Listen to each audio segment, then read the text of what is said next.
preparando o povo para o breve retorno do Salvador. Apresenta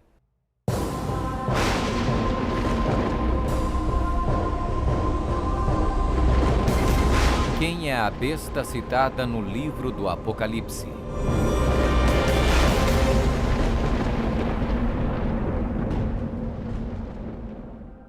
O livro do Apocalipse é um dos livros mais amplamente discutidos e debatidos entre estudantes da Bíblia e acadêmicos seculares. Em suas páginas estão registradas as advertências mais aterradoras e profecias explícitas que se possa imaginar. Bem-aventurado aquele que guarda as palavras da profecia deste livro. Um dos símbolos mais cativantes, mas muitas vezes mal interpretado das escrituras apocalípticas do Apocalipse, está no capítulo 13, onde fala sobre a besta do mar, que muitas vezes é referida simplesmente como a besta. Durante séculos, muitas pessoas têm incessantemente especulado qual a identidade da besta. A Bíblia, no entanto, é o seu próprio intérprete. Ao comparar Escritura com Escritura e permitindo que a Bíblia se interprete a si mesma, a identidade da besta torna-se indiscutivelmente clara. Observação: nas profecias bíblicas, a besta simplesmente representa um reino. A besta do mar está inexoravelmente ligada a dois outros símbolos usados na Bíblia, todos representando o mesmo poder e o mesmo reino. Apocalipse 17. A prostituta montada numa besta de 7 cabeças. Daniel 7. O chifre pequeno.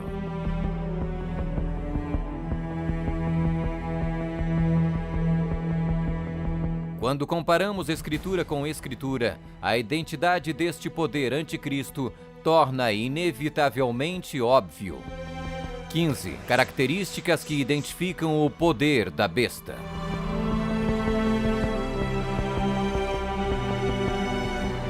1. É uma igreja e uma cidade. E a mulher, prostituta, que viste é a grande cidade que reina sobre os reis da terra. Apocalipse 17, 18. Observação: na profecia, a mulher é igual à igreja, a prostituta, mulher, portanto, igual uma apóstata, igreja infiel. 2. Está sentada sobre 7 montes.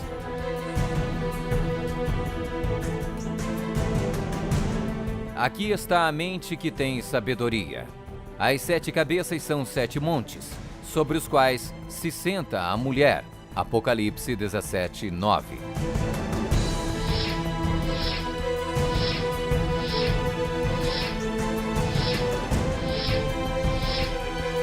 Está vestida de púrpura e escarlate, e é adornada de ouro e pedras preciosas.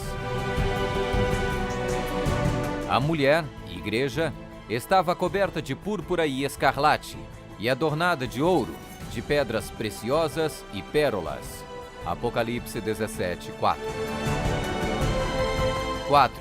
Exerce poder sobre todos os habitantes da terra. Também foi-lhe dada a autoridade sobre toda a tribo, povo, língua e nação. 5. Surgiu de uma área densamente povoada, com uma diversidade cultural.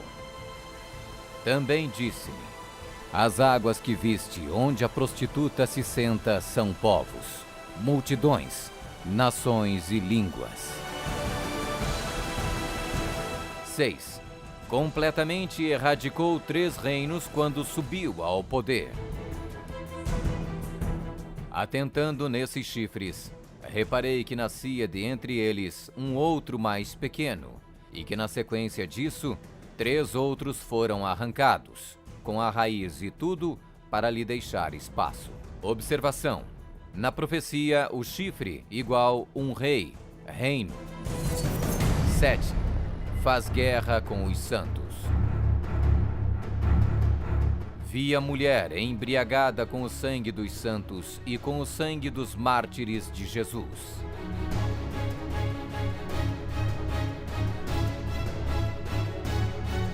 Oito. Tem um único homem que age e fala por todos. Eis que neste chifre havia olhos, como os de homem, e uma boca que falava com grande insolência. 9. O soberano deste reino se levanta contra tudo que se chama Deus. Ninguém de nenhum modo vos engane. O homem da iniquidade é revelado, o filho da perdição, o qual se opõe e se levanta contra tudo que se chama Deus, o objeto de culto, a ponto de assentar-se no santuário de Deus, ostentando-se como se fosse o próprio Deus. 10. O soberano deste reino identifica-se com o número 666. Aqui está a sabedoria. Aquele que tenha entendimento, calcule o número da besta, pois é número de homem. Ora, esse número é 666.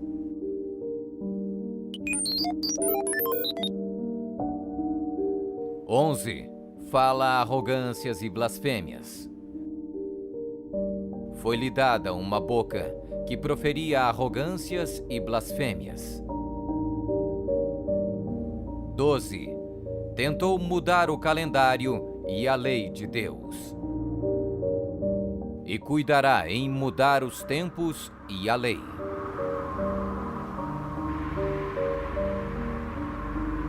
13. Governou por 1260 anos. E foi-lhe dada a autoridade para agir 42 meses.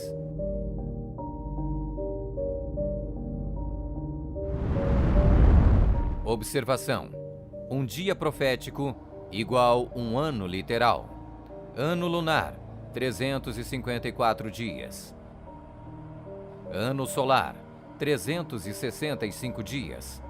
Ano bíblico lunisolar, uma média de 360 dias. 42 meses, igual 3,5 anos, igual 1260 dias. 1260 dias proféticos, igual 1260 anos. 14. Sua autoridade foi destituída por um poder civil e foi tomada em cativeiro. Se alguém leva para cativeiro vai. Se alguém matar à espada, necessário é que seja morto à espada. Observação: a espada aqui indica o poder civil. 15. Foi mortalmente ferida, mas acabará por se recuperar. Então vi uma dessas cabeças como golpeada de morte. Mas essa ferida mortal foi curada, e toda a terra se maravilhou, seguindo a besta.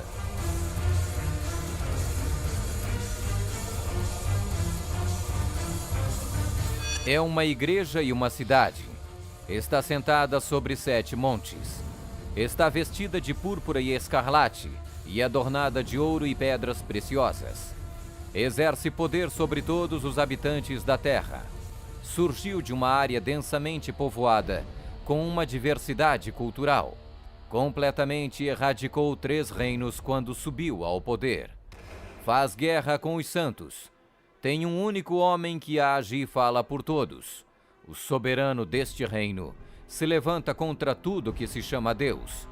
O soberano deste reino identifica-se com o número 666. Fala arrogâncias e blasfêmias. Tentou mudar o calendário e a lei de Deus.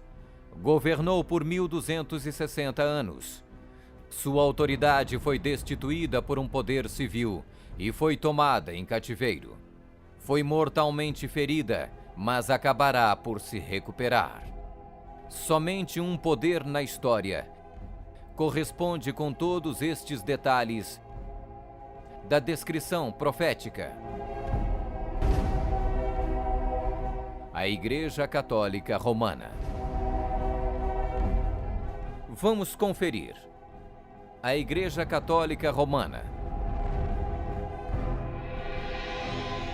1. É uma igreja e uma cidade. A Igreja Católica Romana e a cidade e estado do Vaticano são sinônimos. O Tratado de Latrão, Papa Pio XI, Mussolini, 1929, declarou o Vaticano um estado independente e reconheceu a soberania do Papa dentro da cidade. Os pactos consistiam de um tratado político que criou a cidade-estado do Vaticano e deu reconhecimento total da soberania à Santa Sé. 2. Está sentada sobre 7 montes. Roma.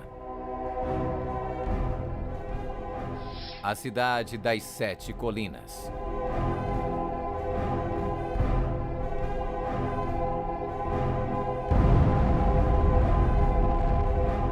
Palatino, o Capitólio, o Aventino, Célio, Esquilino, o Viminale, Quirinale, o local histórico de Roma nas famosas 7 colinas, foi ocupado durante a Idade do Bronze.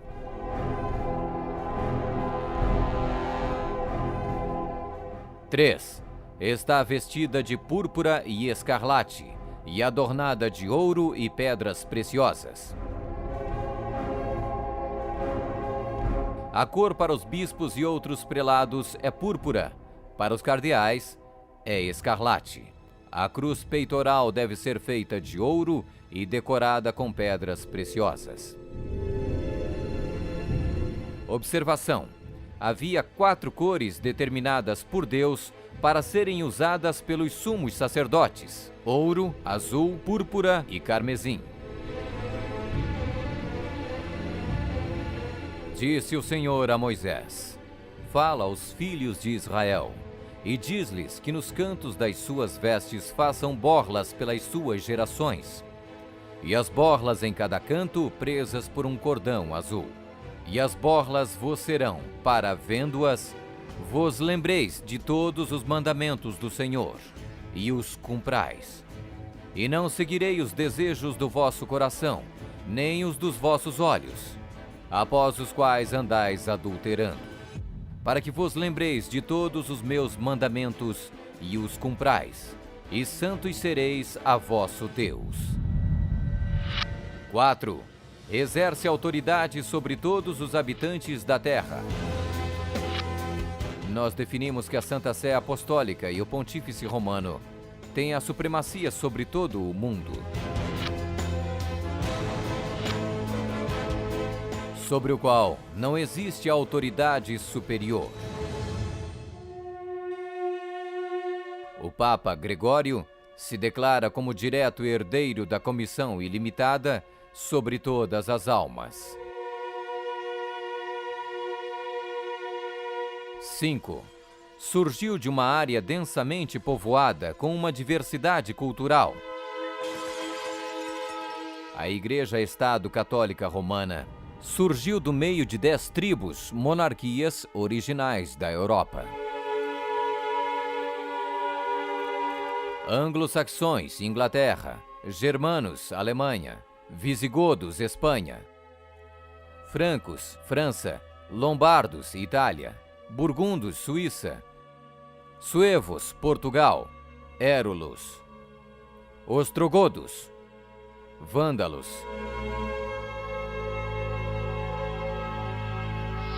seis. Completamente erradicou 3 reinos quando subiu ao poder. A história registra que o Papado de Roma eliminou 3 das 10 originais tribos da Europa: os vândalos, 454 d.C., os érulos, 493 d.C., os ostrogodos, 538 d.C. O imperador católico Zeno preparou um tratado com os ostrogodos em 487, o qual resultou na erradicação do reino ariano dos érulos em 493. E o imperador católico Justiniano exterminou os vândalos arianos em 534 e, significativamente, quebrou o poder dos arianos ostrogodos em 538. Assim foram os 3 chifres de Daniel, os Érulos, os Vândalos e os ostrogodos, arrancados pela raiz. Hoje não existe uma única linhagem que pode ser rastreada até um destes 3 reinos. Eles foram literalmente erradicados, arrancados pela raiz. 7. Faz guerra com os santos.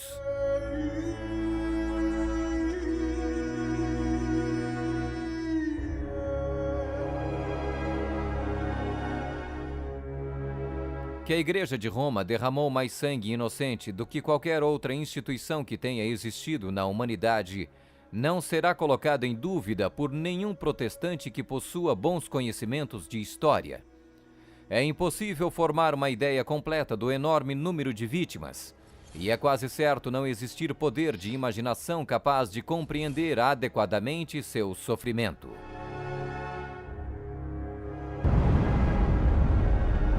8. Tem um único homem que age e fala por todos. O Papa é o único porta-voz de toda a Igreja Romana. 9. O soberano deste reino se levanta contra tudo que se chama Deus. Nós detemos nesta terra o lugar de Deus Todo-Poderoso.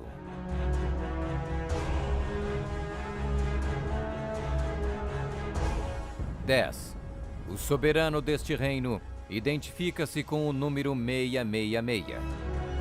A tríplice coroa do Papa tem a inscrição Vicarius Filii Dei, que em latim significa o vigário do Filho de Deus. O valor numérico do título blasfêmico é 666.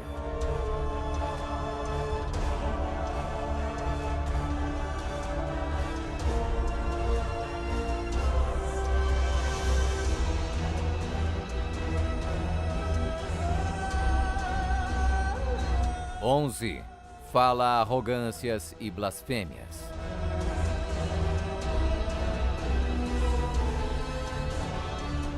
A Sagrada Escritura define blasfêmia como 1. Afirmam ser Deus na terra. O Papa não é apenas o representante de Jesus Cristo, mas ele é Jesus Cristo, ele mesmo oculto sob o véu da carne. 2. Afirma o poder de perdoar pecados. Esta autoridade judicial irá até mesmo incluir o poder de perdoar pecados. 3. Perseguir o povo do Altíssimo em nome do Altíssimo. Devemos classificar a Inquisição como uma das manchas mais negras dos registros da humanidade. Alguns historiadores estimam que mais de 100 milhões de pessoas foram mortas pela Igreja Romana durante a Inquisição. Sob um véu de cristianismo, a besta perseguiu e matou os verdadeiros seguidores de Deus e outros que não conformaram com suas regras. 12. Tentou mudar o calendário e a lei de Deus. O Papa é de tão grande autoridade e poder que pode modificar, explicar ou interpretar mesmo as leis divinas. O domingo é uma instituição católica e sua pretensão de observância pode ser defendida somente em princípios católicos. Do início ao fim das Escrituras, não há uma única passagem que justifique a transferência do culto público semanal do último dia da semana para o primeiro. A Igreja Católica declara naturalmente ter sido a mudança do sábado para o domingo um ato seu, e o ato é um sinal de sua autoridade eclesiástica. Observação: esta mudança não foi simplesmente uma troca de dias de culto, foi uma mudança de calendários. No século IV, Roma adotou um falso calendário pagão e proibiu o calendário lunisolar bíblico. O papado também removeu o segundo mandamento, que proíbe a adoração de ídolos.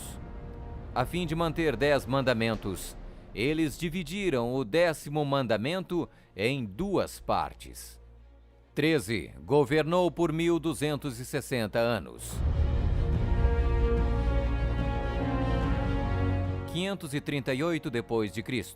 O papado, trabalhando em conjunto com o governo civil, acabou com o poder dos ostrogodos, deixando sua reivindicação de supremacia eclesiástica incontestada. A Igreja Romana poderia e pode exercer sua plena autoridade. 1798 d.C.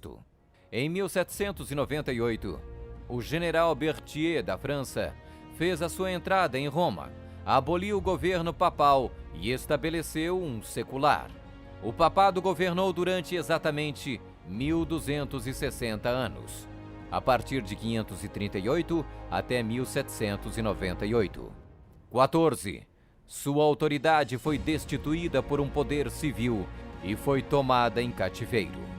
A suprema humilhação da Igreja veio quando Pio VI foi expulso de Roma pelos exércitos franceses em 1798 e no ano seguinte foi levado cativo por eles e arrastado de volta para a França, onde morreu. 15. Foi mortalmente ferida, mas acabará por se recuperar. O papado foi mortalmente ferido. O general Berthier aboliu o governo papal. A ferida começa a sarar e o papado revive. 1929. Roma foi concedida o soberano estatuto extraterritorial em 1929 pelo Tratado de Latrão e Concordata. Eis que venho sem demora. Bem-aventurado aquele que guarda as palavras da profecia deste livro.